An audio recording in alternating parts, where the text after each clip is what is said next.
Friends, welcome to Immersion classes. आप सभी बच्चों को अपना हार्दिक अभिनंदन। मैं दीपक शर्मा आप सभी को सांख्यिकी का अध्ययन करा रहा हूं। तो आपसे बच्चों ने पूर्व वाली क्लास के अंतर्गत वर्गों बनाना सीखा था कि किस प्रकार से वर्गों का निर्माण किया जाता है। आज की क्लास के अंतर्गत हम प्रश्नावली के बारे में अध्ययन करेंगे। तो 7वां अध्याय हमारा कंप्लीट हो चुका था। इस अध्याय के अंतर्गत हमने क्या क्या बिंदु पढ़े, कितने बिंदु के बारे में जानकारी प्राप्त की, उन्हीं बिंदुओं के बारे में कहते हैं अंतिम विकल्प के आधार पर उसका समाधान किया जाएगा। प्रश्नावली के माध्यम से आप स्वयं अपनी जांच भी कर सकते हो कि आपने अब तक कितना पढ़ा है, कितना जानकारी प्राप्त की है। ठीक है बच्चों, अध्याय 7वां चल रहा है, 7वें अध्याय की प्रश्नावली। तो हेडिंग डालने से विद्यार्थी सांख्यिकीय प्रश्नावलियां। सांख्यिकी प्रश्नावली, सांख्यिकी प्रश्नावली कौन सी है? 7वें नंबर की हमारी, यानी 7वें मतलब 7वें क्रमांक में बोलेंगे हम 7वें अध्याय की सांख्यिकी प्रश्नावली के अंदर प्रश्नों के माध्यम से सभी बिंदुओं के बारे में अध्ययन करेंगे, सभी बिंदुओं के बारे में जानकारी प्राप्त करेंगे। तो प्रश्नावली का अध्ययन करने से पहले आप विद्यार्थियों को बताओ, ज्यादा से ज्यादा विद्यार्थी हमारे चैनल को सब्सक्राइब कीजिएगा, लाइक कीजिएगा और बेल आइकन बटन को अवश्य दबाइएगा। कोई जानकारी प्राप्त करनी हो तो कमेंट के साथ अवश्य लीजिएगा। पुनः हमारे बिंदु पर चलते हैं। आज का टॉपिक हमारा सांख्यिकी प्रश्नावली नंबर 7। 7वें अध्याय में अब तक आपने क्या पढ़ा, प्रश्नों के माध्यम से जानकारी प्राप्त करते रहेंगे। सबसे पहले प्रश्नों का निर्माण करते चला जाऊंगा, आप उसको लिखते रहना, अपनी नोट्स बना नोट्स को बड़ी कॉपी में लिखते रहना। पूरे हो जाने के बाद उनके उत्तर के बारे में जानकारी प्राप्त करेंगे। यदि आपको जानकारी प्राप्त हो चुकी है, उत्तर क्या आएगा तो आप उस पर निशान लगा सकते हो। ठीक है बच्चों, लिखिए मेरे साथ साथ। प्रश्न नंबर फर्स्ट, वर्ग सीमाएं होती है। वर्ग सीमाएं कैसी होती है उसके बारे में पूछा जा रहा है कि वर्ग सीमाएं कैसी होती है। तो वर्ग सीमाएं किस प्रकार से होती है उसके बाद बताया जाएगा। इसके अंतर्गत हमारे पास ऑप्शन क्या दिया हुआ है? ए ऑप्शन हमारे पास दिया हुआ है निम्न सीमा व उच्च सीमा। निम्न सीमा व उच्च सीमा। बी ऑप्शन हमारे पास दिया हुआ है निम्न सीमा व मध्य सीमा। सी ऑप्शन हमारे पास दिया हुआ है ए व बी दोनों। और डी ऑप्शन हमारे पास दिया हुआ है उच्च सीमा व मध्य सीमा। तो किसके आधार पर वर्ग सीमाएं ज्ञात की जाती है? आप अपना ऑप्शन इस वाले बॉक्स में देना। ठीक है, उसी प्रकार प्रश्न नंबर 2, आपको यदि इसका आंसर ज्ञात हो चुका हो टिक लगा लेना, और जब मैं आपको बताऊंगा तो आप अपना स्वयं का मापन कर सकते हो। ठीक है बच्चों, प्रश्न नंबर 2 लिखिए। मध्य मूल्य ज्ञात करने का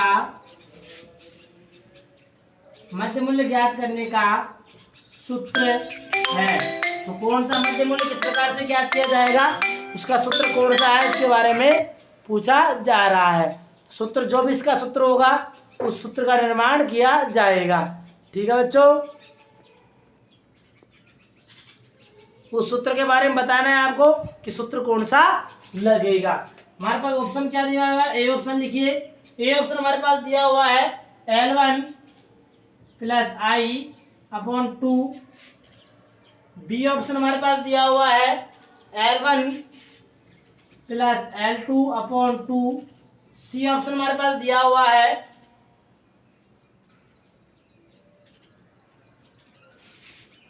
L2 + L1/4। और डी ऑप्शन हमारे पास दिया हुआ है L1 - L2/4। जो भी आपका आंसर हो उस बॉक्स में लगा दीजिएगा। उसी प्रकार प्रश्न नंबर 3 प्रश्न दिया हुआ है professor स्टेजर्स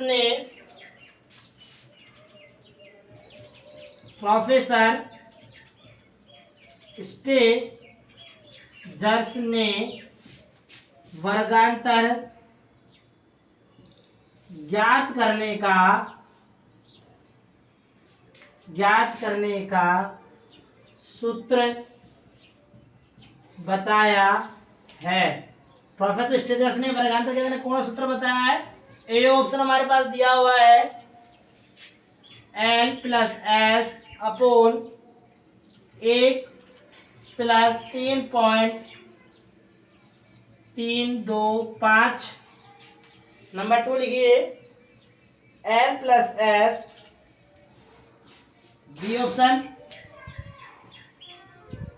L plus S 1 plus 3.322 bracket में मान लिखा हुआ है log and LOG log and.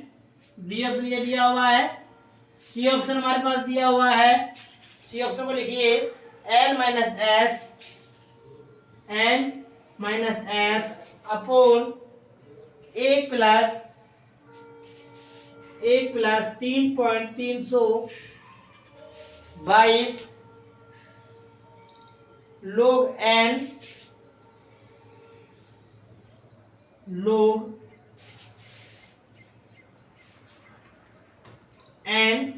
और डी ऑप्शन हमारे पास दिया हुआ है L माइनस एस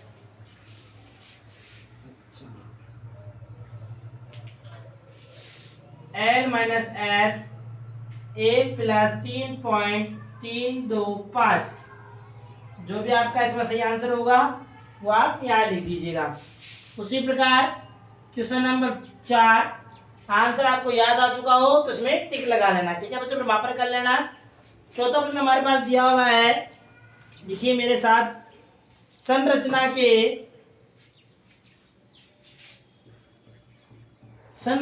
के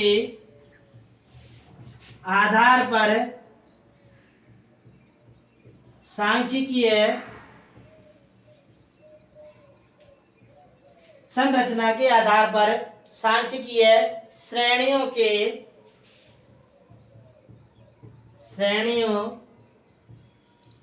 के प्रकार हैं। संरचना के आधार पर श्रेणियों कितने प्रकार हैं? ए ऑप्शन हमारे पास दिया हुआ है समय व स्थानानुसार,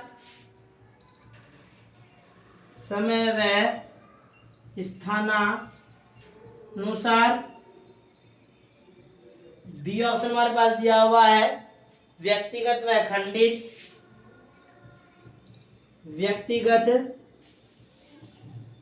खंडित। सी ऑप्शन हमारे पास क्या दिया हुआ है? सी ऑप्शन हमारे पास दिया है खंडित व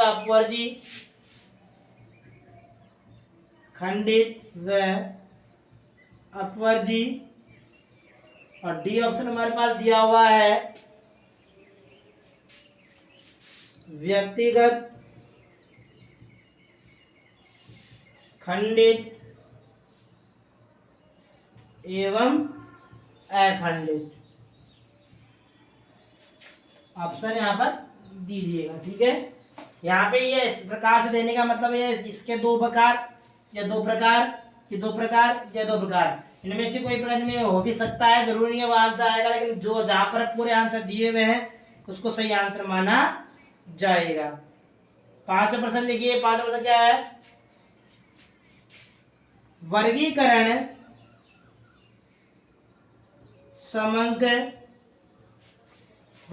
समंक विश्लेषण के लिए है।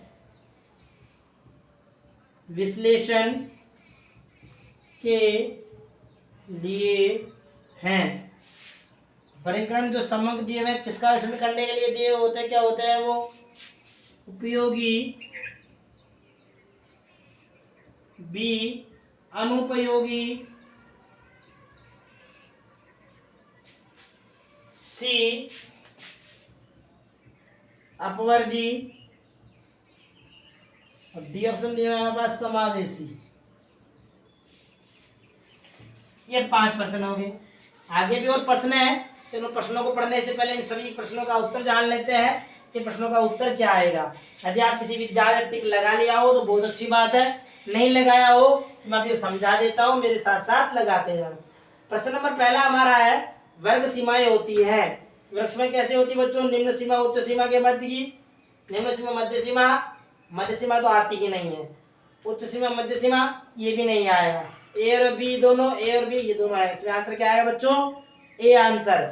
जिस विद्यार्थी ने ए आंसर लगाया हो उसका बिल्कुल सही आंसर, बिल्कुल सही उत्तर है। A option is the right correct answer. इसने ए लगाया, बहुत अच्छी बात। उसी प्रकार दूसरा प्रश्न, मध्य मूल्य ज्ञात करने का सूत्र है। मिड वैल्यू किस प्रकार से ज्ञात की जाती है? L1 प्लस आई, आई का मतलब अंतराल है बच्चों, अपॉन 2, यह है नहीं, बहुत अच्छी बात। L1 प्लस L2 अपॉन 2 हो सकता है, देखते हैं। L2 प्लस L1 अपॉन 4, 4 तो आएगा ही नहीं, क्योंकि 4 जो 4 मूल्य होता है क्वार्टर के लिए निर्धारित किया जाता है। यहाँ हमारे पास क्या मध्य मूल्य, दो मूल्यों के बीच का मूल्य ज्ञात करना है। जब दो मूल्यों के बीच का मूल्य ज्ञात किया जाता है तो उसे 2 से विभाजित किया जाता है। तो ये और सी और डी, तो यहाँ आंसर हमारा सीधा सीधा कट हो जाता है। तो आंसर क्या रहेगा बच्चों? और आई भी होता नहीं, आंसर रहेगा बी। जिस विद्यार्थी ने बी आंसर दिया उसका राइट आंसर बिल्कुल, बहुत अच्छी बात। उसी पर आगे चलते हैं। प्रश्न नंबर 3, प्रोफेसर स्टेजर से के वर्गांतर ज्ञात करने का सूत्र बताया है। प्रोफेसर स्टेजर ने वर्गांतर किस प्रकार से ज्ञात किया जाता है उसका सूत्र क्या बताया है? L प्लस एस 1 प्लस 3.325, ये एग्जाम में कई बार आ चुका है बच्चों। L minus S 1 plus 3.322 log n, L minus S 3.322 log n, थोड़ा सेम टू सेम है ना? हाँ, ये प्लस में, हाँ ये प्लस में है, ठीक है। L minus S 1 plus 3.322 log n और L minus S, L minus S, L का मतलब लोअर लिमिट, S का मतलब स्मॉल, छोटी वाली लिमिट। यहाँ पर छोटी वाली लिमिट आप बड़ी लिमिट को जोड़ के नहीं है, अंतर ज्ञात नहीं किया जाता है। हमें वर्गांतर निकालना है। वर्गांतर उनके मध्य के अंतर के आधार पर अंतर ज्ञात किया जाएगा, सब्ट्रैक्शन के आधार पर, घटाने के आधार पर। तो आंसर क्या रहेगा? L minus S 1 plus 3.322 log n is the right answer, is the C. किसी विद्यार्थी ने सी लगाया, बिल्कुल सही आंसर। आगे अध्ययन करते हैं। प्रश्न नंबर 4, संरचना के आधार पर सांख्यिकी श्रेणियों के प्रकार हैं। संरचना के आधार पर श्रेणियों के, आपने पढ़ा था, श्रेणियों की सामान्यता 2 भागों में बांटा गया है। उद्देश्य के आधार पर, संरचना के आधार पर। उद्देश्य के आधार पर श्रेणियां भी थी, 3 थी, और संरचना के आधार पर 3 ही श्रेणियां बताई गई थी। तो संरचना के आधार पर 3 श्रेणी कौन सी थी? मैंने अभी बताया था इसमें पूर्व वाली क्लासों में। तो कौन कौन सी थी? व्यक्तिगत, अखंडित और अखंडित। इस राइट आंसर इज द व्यक्तिगत है, खंडित है, अखंडित नहीं है, ये नहीं होगा, ये तो है ही नहीं, ये भी नहीं है। Right answer is the D. जिस विद्यार्थी ने डी आंसर लगाया है उसको बिल्कुल सही आंसर, ठीक है। उसी में प्रश्न नंबर 5, वर्गीकरण संबंध विश्लेषण के लिए क्या है? उपयोगी, अनुपयोगी, अपवर्जी या समावेशी। क्या है बच्चों? समावेशी पॉइंट तो होगा ही नहीं, तो नहीं, तुम्हारी श्रेणी चली गई। अनुपयोगी होता नहीं है, अनुपयोगी होता तो हम इसका उपयोग कर, वर्गीकरण का उपयोग करते ही नहीं है। तो क्या आएगा answer? A answer is the right.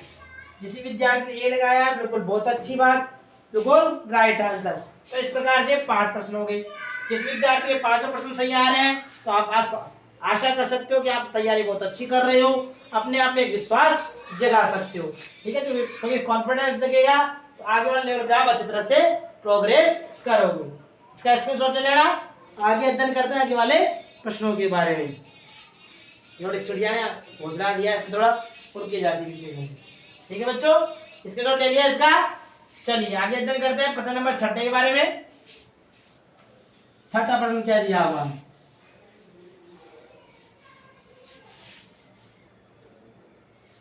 Screenshot लेते रहना, समझते रहना।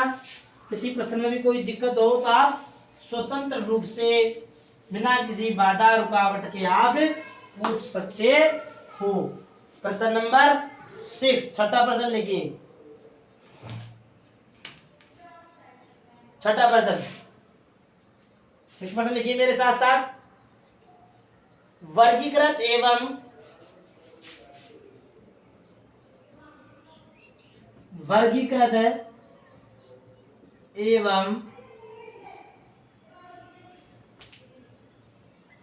क्रमबद्ध तथ्य, वर्गीकृत एवं क्रमबद्ध तथ्य स्वयं बोलते हैं तथा तथा स्वयं बोलते हैं तथा अव्यवस्थित रूप में वे समग्र तथा अव्यवस्थित रूप में वे यदि दो समंक हमारे पास दिए हुए हैं, अव्यवस्थित रूप में वे मांस के समान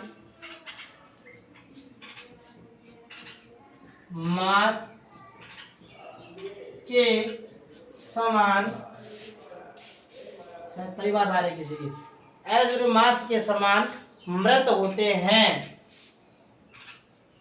मृत होते हैं। यह कथन किसने कहा था? यह कथन किस अर्थशास्त्री ने, किस विद्वान ने कहा था? ऑप्शन लिखिए। ऑप्शन हमारे पास दिया हुआ है professor F C. Mill, professor F C. Mill. B option हमारे पास दिया हुआ है professor Cournot, professor Cournot. C option दिया हुआ है प्रोफेसर जे.के. हिक्स, जैसे जे.आर. हिक्स, ठीक है, सॉरी जे.आर.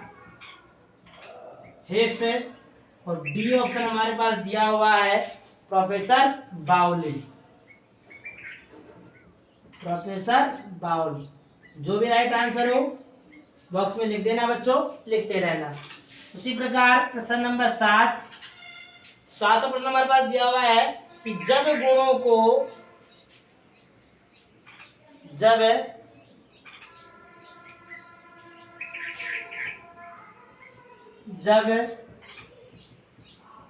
गुणों को एक गुण की उपस्थिति या अनुपस्थिति के आधार पर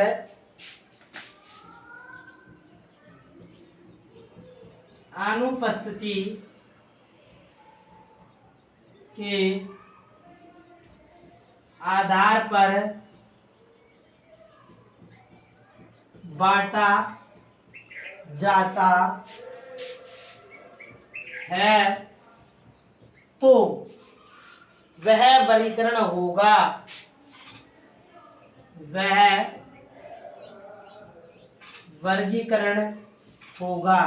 तो वह किस प्रकार वर्गीकरण होगा?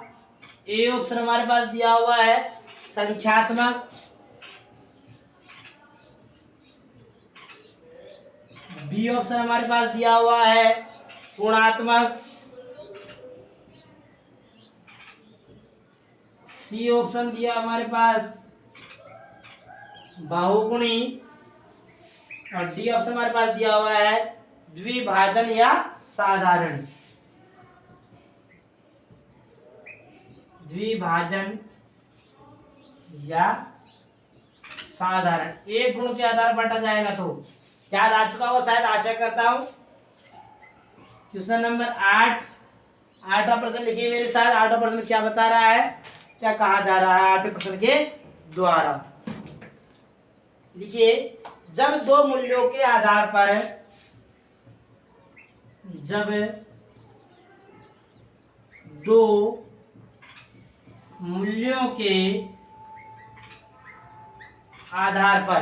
जब दो मूल्यों के आधार पर किसी वर्ग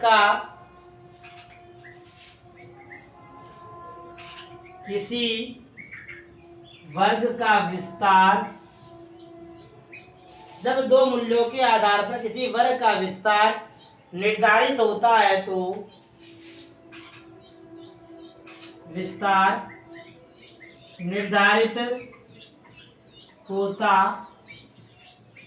तो उसे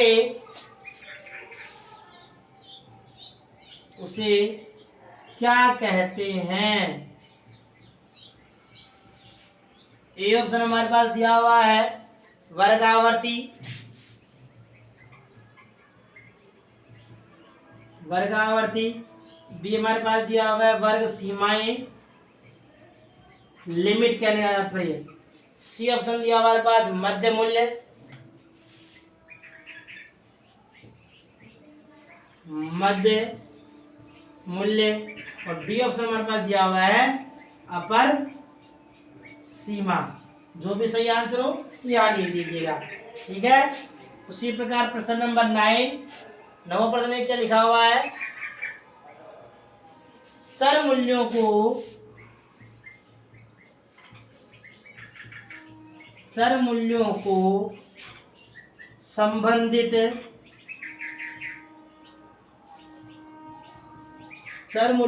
संबंधित वर्गों में, जो उनसे संबंधित वर्ग होगा, चर मूल्यों को संबंधित वर्गों में विन्यासित करने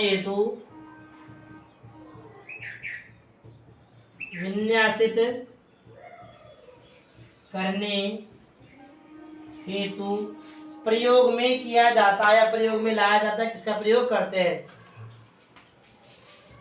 हेतु किनका प्रयोग करते हैं। तो किसका प्रयोग किया जाता है, हमारे पास मूल्य एक ऑप्शन दिया हुआ है मध्य मूल्य का, बी ऑप्शन दिया हुआ हमारे पास निम्न सीमा,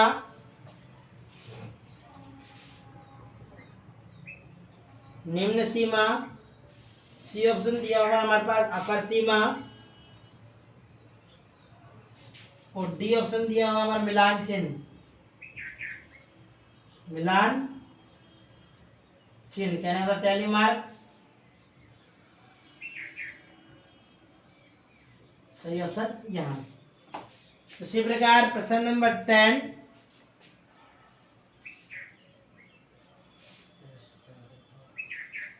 आएगा ना, ऐसा 10 है ना, थोड़ा बड़ा है। चलो ये देख लीजिए 4 तक, ठीक है। ये 4 प्रश्न हो गए, 9%। उन्हें आंसर लगा लिया हो तो चेक कर लेना आपका आंसर कौन सा रहेगा, देखिए एक साथ समझते रहना। प्रश्न नंबर 6 है, वर्गीकृत व क्रमबद्ध तत्व स्वयं बोलते हैं तथा व्यवस्थित रूप से वे मास के समान मृत घोषित किए जाते हैं। यह कथन किसी वैज्ञानिक ने या किसी अर्थशास्त्री ने कहा था।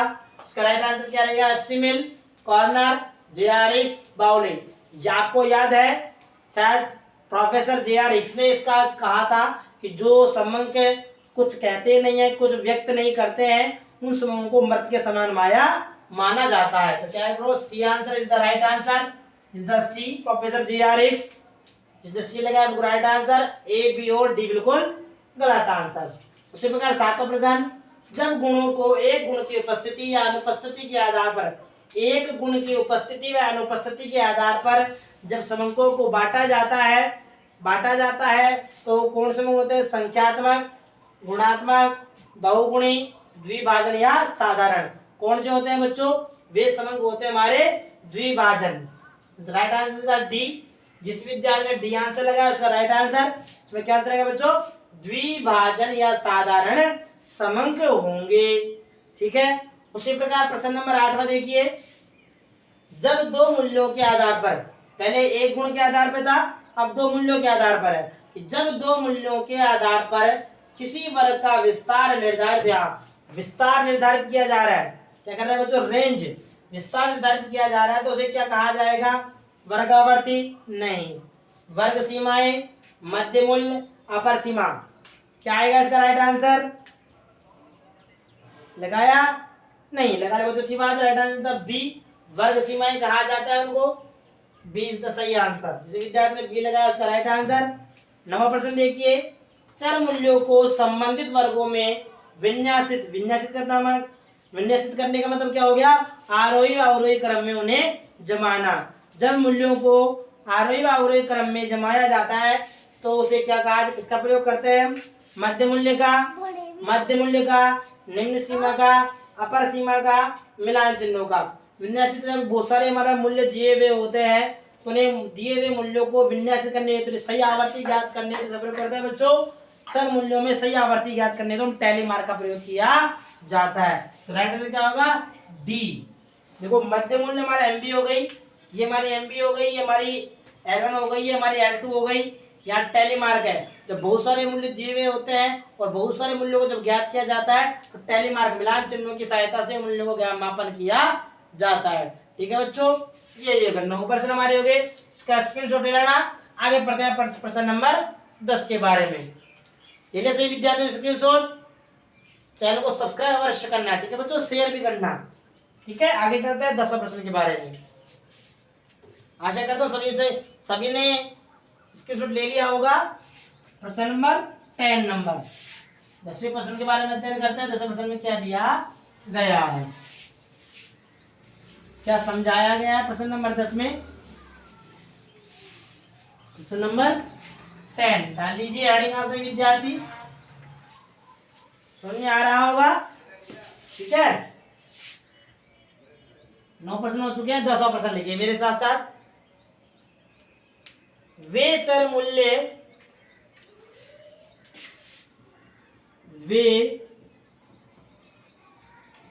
मूल्य जिनके मूल्य निश्चित होते हैं उन्हें क्या कहते हैं, उन्हें क्या कहते हैं। तो उन्हें क्या कहा जाएगा, उन्हें क्या कहते हैं। ऑप्शन हमारे पास दिया हुआ, ए ऑप्शन हमारे पास दिया हुआ है, क्या दिया बच्चों, अपवर्ग, उन्हें क्या है, खंडित चर, खंडित चर। बी ऑप्शन हमारे पास दिया अखंडित चर, अखंडित चर। सी ऑप्शन हमारे पास दिया हुआ है ए व बी दोनों, ए व बी दोनों। और डी हमारे पास दिया हुआ है अदृश्य चर। तो कौन सी चर कह रहा था जिनके मूल्य निश्चित होते हैं उन्हें क्या कहा जाता है। मैंने प्रश्नावली के माध्यम से बताया भी था जब प्रश्नों के बारे में अध्ययन करवाया था, ये चर कौन से होते हैं। ठीक है बच्चों, उसी प्रकार प्रश्न नंबर 10, प्रश्न नंबर 11 लिखिए। 11 प्रश्न क्या है, श्रेणी के किस रूप में, श्रेणी के किस रूप में प्रथम वर्ग की L2 रूप में प्रथम वर्ग की L2, प्रथम वाले वर्ग की जो L2 हमारे उसके बारे में बताया, वह द्वितीय वर्ग की L1, प्रथम वर्ग की L2 और दूसरे वाले वर्ग की L1 के मध्य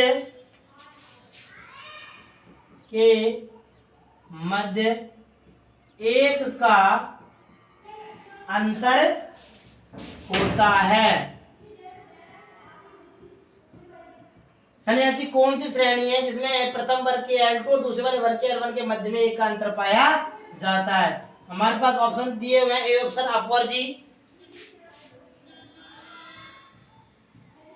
अपवर्जी रूप, बी ऑप्शन हमारे पास समावेशी,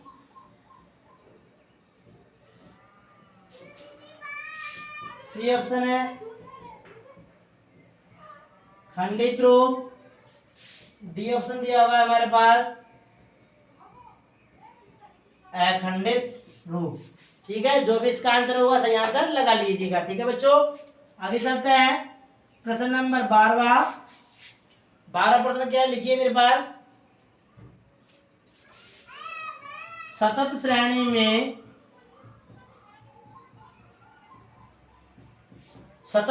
में चर वितरण के अधिकतम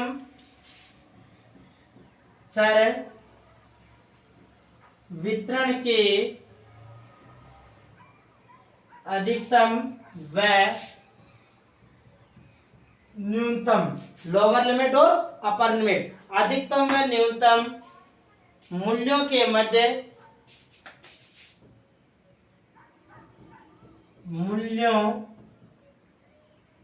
के मध्य, यानी न्यूनतम अधिकतम में न्यूनतम मूल्यों के मध्य किसी भी बीच के मूल्य को, किसी भी बीच के मूल्य को श्रेणी में चर वितरण के अधिकतम व न्यूनतम मूल्यों के मध्य किसी भी बीच के मूल्य को ले सकते हैं, ले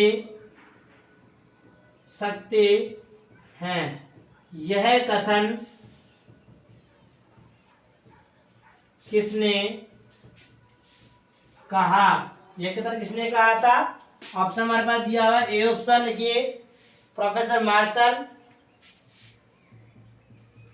professor Marshall. B option professor Bowley. C option professor Boddington. और डी ऑप्शन हमारे पास दिया हुआ है अज्ञात, किसी ने नहीं, पता नहीं अभी तक ज्ञात इसके बारे में पता नहीं लग पाया है। जो भी सही आंसर हो कॉलम में। प्रश्न नंबर 13, अंतिम प्रश्न। अवर्गीकृत तथ्यों को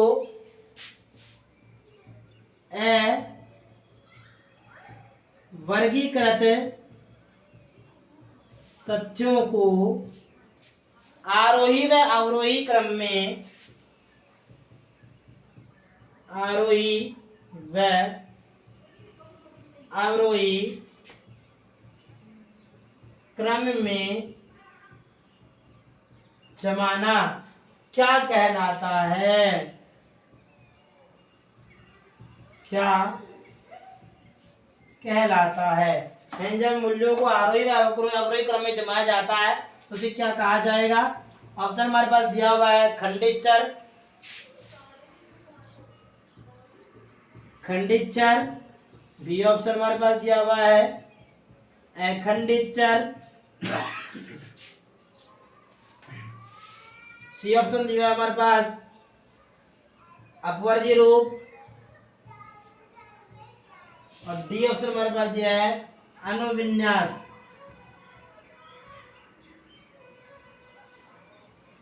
जो भी सही आंसर, ठीक है। ये हमारे पूरे 13 प्रश्न हो चुके हैं। अब इनके आंसर के बारे में जानकारी प्राप्त करते हैं, किसका आंसर क्या रहेगा।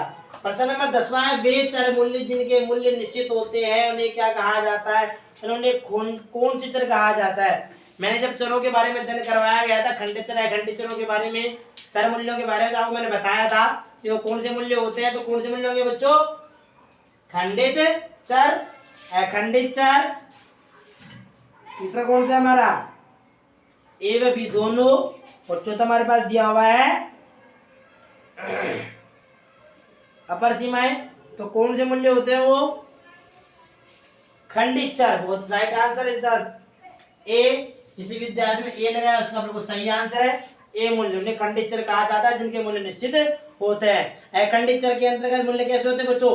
वर्गों में विभाजित होते हैं, इसलिए अखंडित होगा नहीं। ए भी दोनों आएंगे नहीं, याद जाएगा खंडित चर।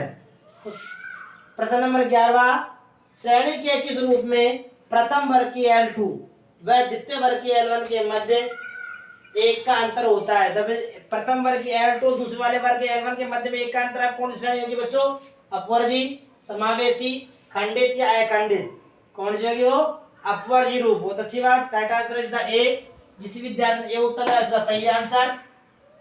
अपवर्जी श्रेणी के अंतर्गत एक का अंतर पाया जाता है। उसी प्रकार प्रश्न नंबर 12, तो श्रेणी में चर वितरण के अधिकतम व न्यूनतम मूल्यों के मध्य किसी भी बीच के मूल्य को ले सकते हैं, यानी किसी बीच के मूल्य को ले सकते हैं। यह कथन किसने कहा था? मार्शल, बाउले, बॉडीगटन, अज्ञात। राइट आंसर क्या आएगा बच्चों? मार्शल नहीं, बाउले बिल्कुल नहीं, अज्ञात तो है ही नहीं। तो answer is the C, professor Boddington बिल्कुल राइट आंसर। उसी प्रकार प्रश्न नंबर 13, अवर्गीकृत तथ्यों को आरोही व अवरोही क्रम में जमाना क्या? सबसे इजी प्रश्न। जब अवर्गीकृत तथ्यों को आरोही अवरोही क्रम में जमाया जाएगा तो उसे क्या कहा जाएगा बच्चों? उसे अनुविन्यासित करना कहा जाएगा। तो right answer is the D. जिस विद्यार्थी ने डी आंसर लगाया है उसका बिल्कुल सही आंसर है। तो ये हमारी हो गई 7वें अध्याय की प्रश्नावली, जिसके माध्यम से आपने स्वयं का अपना आकलन कर लिया कि आप कितना पढ़ चुके हो, आपके कितने समझ में आ गया है, आपके कौन से बिंदु समझ में नहीं आए हैं। हमने प्रश्नों के अंदर, जब क्लासों के अंदर प्रश्नों के उदाहरण के माध्यम से आपको समझाया था किस प्रकार से किया जाता है। मैंने प्रश्नावली के माध्यम से आपका एक टेस्ट ले लिया, परख भी ले लिया, आपको उसमें पता हो चुका है कि आप कितने पानी में हैं, कितने ऊपर चल रहे हैं, तैयारी आपकी किस प्रकार से चल रही है। आशा करता हूँ आप सभी को मेरी तरफ से दुआएं, सभी अच्छे अंकों से प्राप्त हो, सभी को अच्छे अंक प्राप्त आए। ठीक है, तो चैनल को इसका स्क्रीनशॉट ले लेना और हमारे चैनल जितना विद्यार्थी शेयर करना, सब्सक्राइबर करना, बेल आइकन बटन अवश्य दबाना और कमेंट के साथ हमें अवश्य बताना कि आपको हमारा चैनल कैसा लग रहा है, आपको जानकारी संपूर्ण प्राप्त हो रही है या नहीं हो रही है। मिलते हैं आगे आने वाली क्लास में, अगले अध्याय टेबुलेशन के बारे में अध्ययन किया जाएगा। आज हमारा 7वां अध्याय जो क्लासिफिकेशन था संपूर्ण हो चुका है। ठीक है बच्चों, इसका स्क्रीनशॉट ले लेना। मिलते हैं आगे आने वाली क्लास में। ले लिया स्क्रीनशॉट, बहुत अच्छी बात, बेस्ट ऑफ लक।